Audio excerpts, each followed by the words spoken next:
Steve Mignoni here for Astor Auctioneers and the Great Texas Mopar Horde Auction Event with item number 212, a 1961 Plymouth Fury. This is the top of the line for the Plymouth model lineup for 1961. In fact, this is the polar opposite of the Savoy station wagon you'll see elsewhere, which is lot 21. If you get a chance, compare the two. They're the same, but they're so different.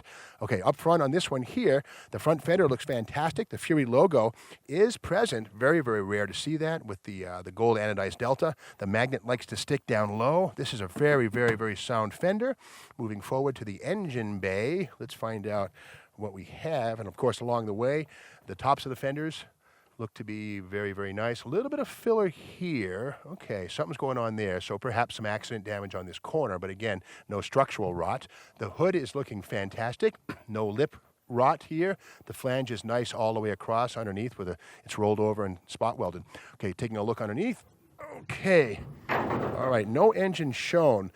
This could have had anything from the 318 two-barrel to the 361 cubic inch sonoramic wedge V8. We'll learn more as we look at the car.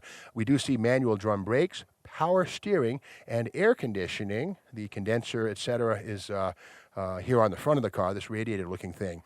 But the underside of the hood shows us this car was built as a gloss black car, very classy car with the gold anodized. It must have been an eyeball, a stunner when it was new. Let's run down the passenger side.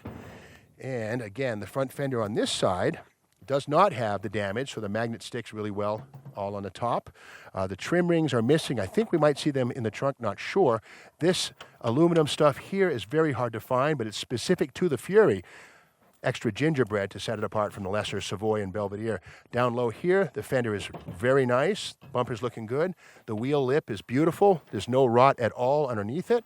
Down low, the magnet sticks like crazy. That's a great thing. Passenger side door is looking very good. See how the magnet tells us? Yep, the magnet's likes to stick all the way around.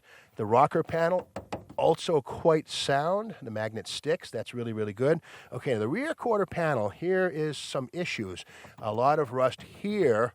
And again, the magnet will stick to it, but again, this is first generation rust, as it were. Up on the quarter panel, however, we can see where definitely it was dented and crashed into at some point in time. A fair amount of filler was used to restore the body lines. So again, back in the days before they would replace the quarter panel, they'd add plastic. So it's not rust repair, but rather this is accident damage. So a lot of filler on this one. But with that said, the bones are solid. The skin, well, not so much. But this is the beautiful fastback roof, which sets the Fury apart from lesser posts and hardtops and sedans. At the rear, the bullet taillight on Furies specifically is shiny versus body color on lesser models. And yes, the plastic filler, wow, a lot of it down here. Again, this is not rust repair, but rather accident damage repair, probably done back in the 60s. The trunk is... okay, the lid is right here. Looks pretty good. And this here, this silver anodized component here, this aluminum, that is Fury only, and it's beautiful. Nice to see it in place here.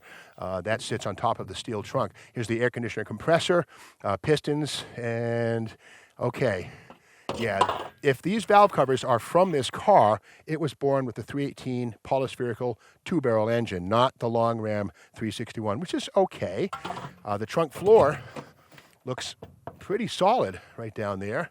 And again, this rear quarter panel here is much nicer than the other side. Again, it was hit on that side, not here. This quarter is really nice. The magnet sticks everywhere.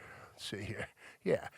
And the wheel lips looking really good. This is all, I'll call this Texas suntan right here. That surface rust, it barely can feel it. Sand it, prime it, paint it, and you're good. And again, this stainless trim along the side is specific to the Fury, and it's wonderful to see it here, present and accounted for. Now down low, yeah, the rocker panels, they're rotted through. And again, this is a unitized construction car, so the floors on this may or may not be rusty, but we do see some rust here. But with that said, this is a very rare body style. Imagine this car restored. Shiny black paint with all the gold and silver anodized, and why not put a sonoramic engine under the hood? But what a fantastic car this would be. It would be a showstopper. So that's the story of item 212, the bones for a wonderful restoration of a 1961 Plymouth Fury. Very rare car. Bid accordingly.